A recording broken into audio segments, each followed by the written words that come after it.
Hello and welcome to One More Music Pod Extra. So we just finished recording our episode on Silent Alarm by Bloc Party, and that album came out in 2005, so it's now 20 years old. Wow.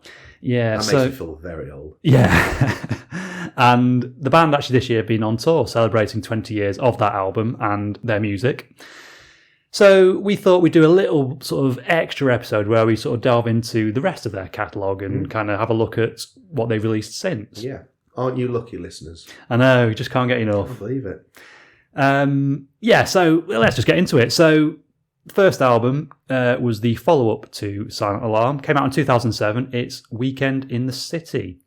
So released on the 24th of January 2007. Again, just like Silent Alarm, on the label Wichita, and charted at number 2 in the UK.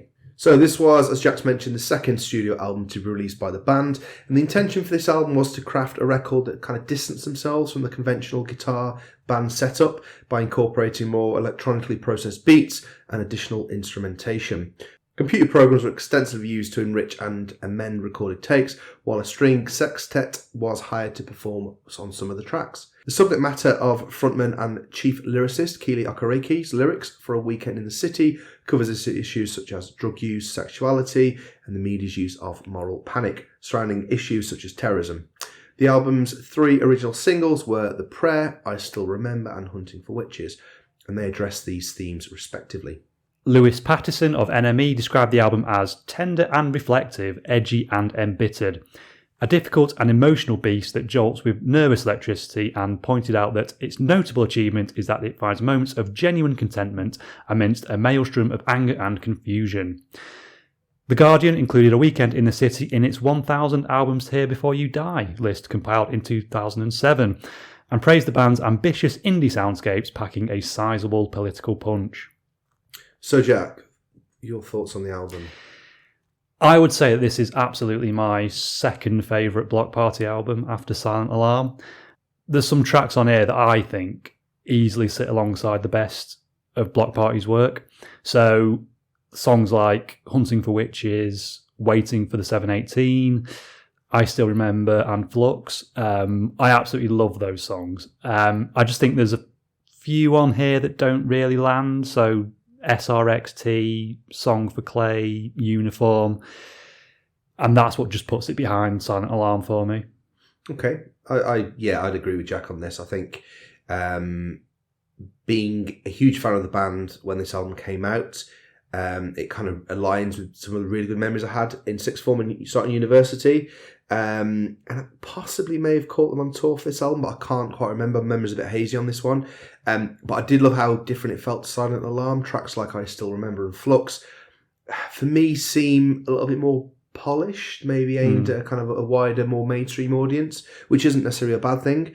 And just on Flux, I'm not sure if you've seen the music video for this song, Jack? Yes, I have, yeah. It's the sort of, it's like Power Rangers, isn't it? Yeah, it is. It's like a homage to like classic Japanese monster films like Godzilla and like for us, Power Rangers. And I think it's just a memory. It is, that sticks out. But yeah, great album. Not strong as Silent Alarm, but still a fantastic album. Yeah, it really is. The next album we've looked at is 4, which came out in 2012. This came out on the label French Kiss and reached number 3 in the UK charts. So 4 is obviously Bloc Party's 4th studio album, and after Weekend in the City, the band released Intimacy in 2009, an album that again furthered the band's move towards more electronic elements. Thoughts on that album, Jack? Yeah, it's okay. It's not one of my favourites, to be honest. Like you say, that one kind of goes more into the electronic side of their oeuvre. Yeah, nice word. Yeah, thank you. And I prefer it when they go more towards the guitar rock side of things. Yeah. But, it kind of shows their diversity, I suppose. Shows them trying different things. Yeah, which is not a bad thing. So 4 came along in 2012 and peaked at number 3 in the UK album charts. It's the last album featuring the original lineup with bassist Gordon Mokes and drummer Matt Tong. Tong left the band mid-tour in 2013, citing a poor working environment as the reason for quitting. Mokes then quit at the end of the 2013 tour, saying that Matt Tong was the heartbeat of the band and he didn't wish to continue without him. Mokes was replaced by new bassist Justin Harris, while Louise Bartle took over on drums. 4 was recorded using a more guitar-oriented sound, reminiscent of the band's debut album Silent Alarm. Interestingly, Kelly Okereke said that he took a lot of inspiration from Nirvana for this record. That surprised me. Yeah, so. In an interview with Spinner, he said, "I've never been that big a Nirvana fan, but I listened to Bleach a lot when we were making the record. I was really impressed by how raw the whole thing was and how it was intentionally underproduced." I think on our Nirvana album, we've said the exact same thing, haven't we? How much we enjoyed going back to Bleach. Yeah. And how raw it sounds. Yeah. And again, I've been listening to that recently, and fantastic album. We were right. We are. Yeah, we know what we're talking about. Who'd have thought it? Yeah, so what are your thoughts on this album? So, really like this album. I think it passed me by when it first came out. I guess I lost interest in Bloc Party after a weekend in the city. My music taste started to change just a little bit. But it was a real treat to go back into this album and give it a proper listen. There's so much energy in tracks like Day 4, Kettling, and We Are Not Good People. And I do get why some people compare this to that masterpiece we've talked about, Silent Alarm, and that is fair. It was never going to capture the same magic as Silent Alarm, but I think, as you've kind of said, Intimacy was very electronic, and this, I think, sways back towards that kind of indie guitar drum band that we know and love. Is a little bit inconsistent in places, but I think it nails that kind of sense of urgency and spirit that we love about Bloc Party. So I really enjoyed listening to this. There's definitely more of a back to basics feel to this album. Yeah. As you said, there's less of the electronic elements that you get on Weekend in the City and Intimacy. Actually, it kind of felt a bit Radiohead-esque to me in places. So He Begins to Lie. There's a guitar riff in that seems like it's something out of OK Computer. Yeah. We Are Not Good People sounds like the most Nirvana-influenced song on the album to me. When I read that quote, I was that's what was going through my head, like, where's the Nirvana influence on this album? And We Are Not Good People, that's got the most kind of grungy sort of feel to it. But I enjoyed listening to it. Favourite tracks for me, Octopus and So He Begins to Lie. And the third album we've listened to is Alpha Games, which came out in 2022. So, released on the 29th of April 2002 on the label BMG, and it charted at number 7 in the UK. So, we had 4 in 2012 and Alpha Games in 2022. In the middle of that, in 2016, they released Hymns, which, personally, I'm not a massive fan of that album. I don't think you are either, are you, really? No, it's a little bit mediocre, isn't it? I think we both agree that The Love Within is a great song, but the rest of it is just a little bit just a little bit mediocre. And then we had a 6-year break, and in 2022, the band released their 6th album, Alpha Games. This was the first Bloc Party album to feature significant songwriting input from drummer Louise Bartle and bassist Justin Harris. Livia Thomas wrote for Clash magazine that the album was an exciting return with addictive hooks and an array of infectious album standouts. And just to mention, Jack, I think when we saw them in Manchester, we kind of went in expecting them to play, obviously, all of Silent Alarm, which they did, but they played quite a lot of this album, didn't they? Yeah. And we kind of looked at each other as if to kind of say, what do you think about this song? And some of it was really, really good, wasn't it? Yeah. And for me, when I went home and kind of listened to this album a little bit more, for me, that hiatus allowed them to go away and kind of find their sound again. Obviously, new band members. They all had different ideas of what they wanted the band to sound like, what they wanted the album to sound like. And for me, it felt like a bit of a return to form. Not all songs hit, but I found tracks like Day Drinker, If We Get Caught, and Traps really hit the mark for me. And the rest was a little bit forgettable, but I'm not necessarily saying it's their worst album, because we're also going to compare it to Silent Alarm, aren't we? Yeah. Day Drinker and Traps, the first 2 songs on the albums, really good opening tracks, I thought. There's a big feel of Silent Alarm to those.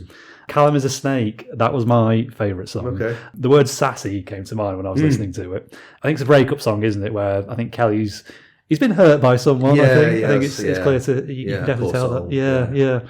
I think there's a nice mix of stuff on here that reminds me of the Silent Alarm style of the band, plus a few newer sounding songs, which was nice to listen to. So I enjoyed listening to it. I think it was all right. Yeah, good. Okay. So I guess that leaves us, Jack, doesn't it, in telling the audience what we like, what we love, and what we skip. Yeah, so shall we say which one we'd skip? Okay. What would you go for? So I would probably skip Alpha Games. Okay. I would skip 4. Okay. I think I've listened to that quite a bit and I've got everything out of it that I'm going to get from it. Right. Whereas Alpha Games, I do want to sort of go back to and give it more of a listen. Okay. So yeah, for that reason, I will skip 4.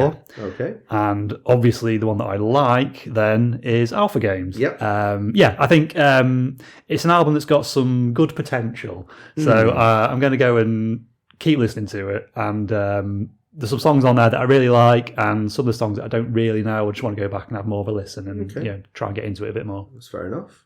So for me, the album I like is 4. I think, again, it was that shift kind of away from the stuff they did on Intimacy, aligning more with their roots, I guess. And for me, it's an album that when I first listened to, or I guess went back and listened to it, did remind me of good times when listening to Silent Alarm, and it kind of allowed me to maybe reminisce about where I was when Silent Alarm was out, and I was enjoying it so much. So yeah, for me, that's the one I like. That of course means our favourite album, the one that we love, has to be A Weekend in the City. Absolutely. It's just such a great album, isn't it? Yeah. And again, it's one that kind of, unlike the other two, I sort of grew up with. It's very similar to Silent Alarm. It's from that same era, really. Yeah. So I've got so many good memories of like listening to that, at the time, and even still today, it's something I still go back to often. Yeah. Some great stuff on there. Yeah. And it just sounds very different to Silent Alarm, and I like the political nature of some of the tracks as well. Hunting for Witches.